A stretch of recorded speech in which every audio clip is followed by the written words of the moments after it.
Welcome to Lesson 3. This is our first of a series of 3 lectures within Lesson 3, where we'll begin talking about other theories of international relations. We spent the last lesson talking about realist theories. Today we'll talk about liberal theories. Liberal theories of international relations primarily rely on the reciprocity and to a somewhat lesser degree identity principles. Realist theories rely primarily on ideas of dominance. That's why we spent so much time talking about power. Liberal theorists see that the laws of power are evolving over time and becoming more peaceful, that the world is becoming more peaceful, that there is less tolerance for states that engage in behavior that is aggressive or irredentist. In other words, trying to take over territory or other states is frowned upon. We see that interstate wars between states that are fighting over territory have decreased over time quite dramatically. Most of the conflict that we have going on today is some form of intrastate conflict, civil war that's going on between factions within state boundaries and not between states. Liberal theories also tend to put more emphasis on individual and domestic levels of analysis. So rather than just talking about the states themselves and their drive for power, they're talking about how states and the beliefs within a state and the society within a state can affect the subsequent behavior. So for liberal theorists, especially Immanuel Kant, who was a German philosopher in the 19th century, is important kind of starting place.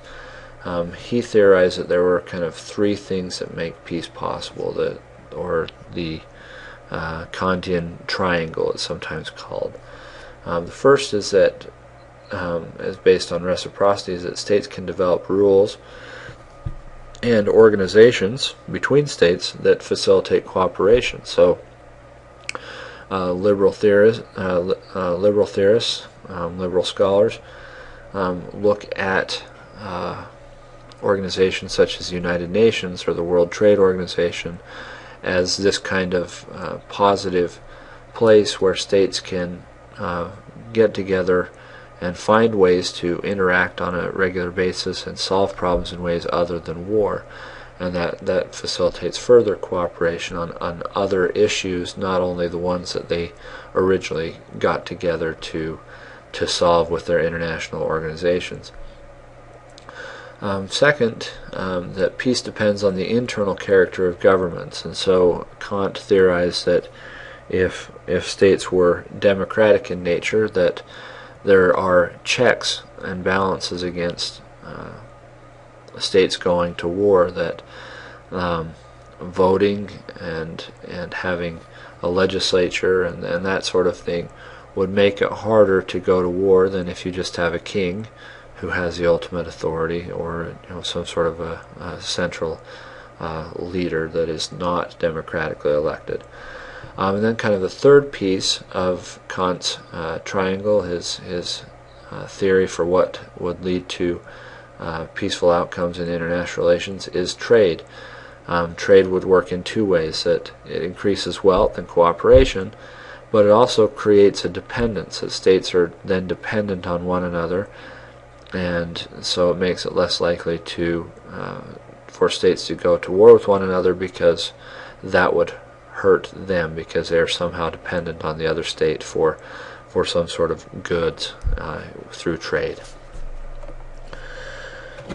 So neoliberalism is a more kind of modern form of liberal ideas, and it concedes some basic points to realism. One is that states are still unitary actors, and that states are rational in pursuing their self-interest, and that states operate in an anarchic system. And so neoliberals concede some of the main points that the realists have.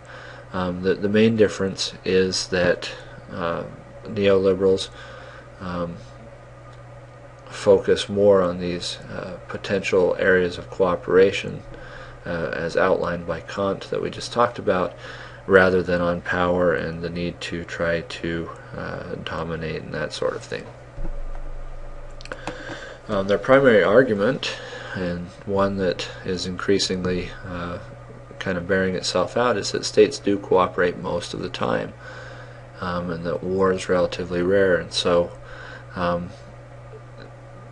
their idea is that war is an exception rather than the rule, and that aggression is an exception rather than the rule.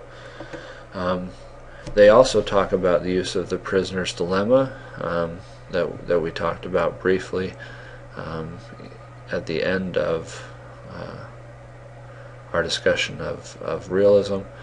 But they point out that when two people play a prisoner's dilemma game over and over and over again, and that there's a what they call a shadow of the future, that if I'm going to have to continue interacting with you, that states learn to cooperate because it's in their best interest, and they win more if they cooperate with one another over the long term. And so as long as you can kind of ensure that states are going to continue to interact, that even then selfish states will make the decision to cooperate rather than defect, because in the long term that's a better strategy. States cooperate based on reciprocity, so that's kind of this idea of I'll do to you what you do to me, and norms. So what are norms? Norms are just rules that become rules through repeated interaction, and they're not written rules.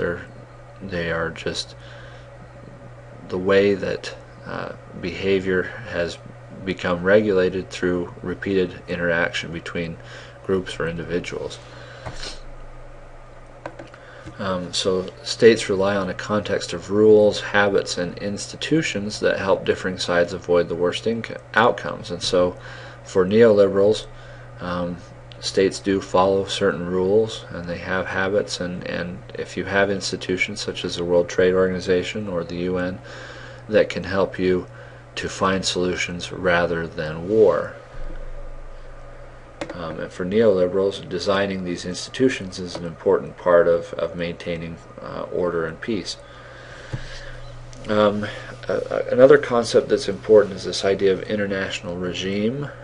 So a regime is a set of rules, norms, and procedures around which the expectations of actors converge in a certain issue area. And so there are regimes for nuclear weapons, the Non-Proliferation Treaty, arms control. There's a whole set of guidelines and treaties for what kind of arms the states in Europe can have. Trade, so the World Trade Organization and how states react and even fight about trade. If they're members of the World Trade Organization, they have a certain set of procedures that they undergo if they have a dispute about something.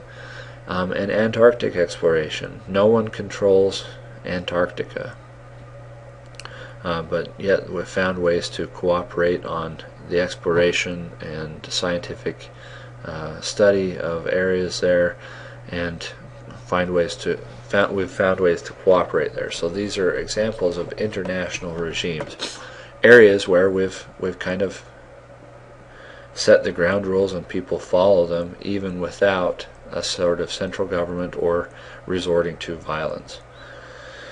The neoliberal kind of view of regimes is that once actors' expectations converge around the rules of a regime, they realize that the regime does serve their interests, and so everybody's better off if they follow the rules that are set. and kind of live by that regime. And so once that regime is in place, it's kind of self-reinforcing, and people, states continue to follow those rules because it works out for them, and it's much easier to deal with that than the alternative, which could lead to chaos and conflict and all that sort of stuff that is costly. So this is states again taking into account the cost and benefit at behaving rationally. So this is just a tweak of realism, where having these mediating rules and regimes can keep states from engaging in conflict behavior.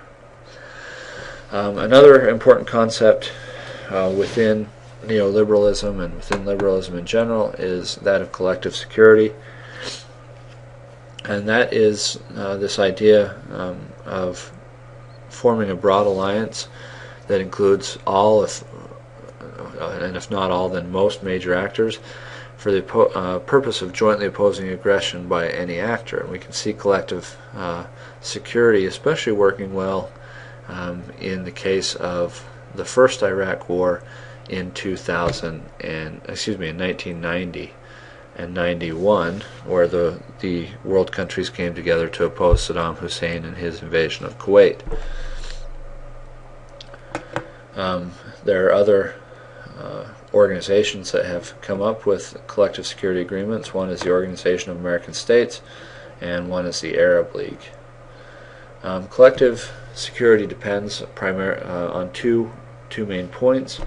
The first is that members must keep their alliance commitments. So again, as we discussed when we were talking about alliances, if alliances are too fluid and you can get out of them, then collective security and alliance behavior won't work. But if alliances have a way to enforce the commitment by their members, then collective security can work. And members have to agree on what constitutes aggression, and this is where things get a little more tricky. So the United Nations Security Council, in the case of Libya, allowed NATO to go in and help out the rebels. In the case of Syria, which is still going on now, the Security Council wouldn't, and that's primarily because Russia doesn't agree, and it's because Russia has different priorities. And so the members within this group have to agree on what constitutes aggression, or it won't work. Your book begins to bring up problems of weak states, that within weak states they may not be able to take care of issues themselves. So within weak states you may have anarchy and problems of security dilemma and that sort of thing that takes place on a larger scale in the international system, and that states may need to intervene within states, and that's kind of the argument for the Libya intervention in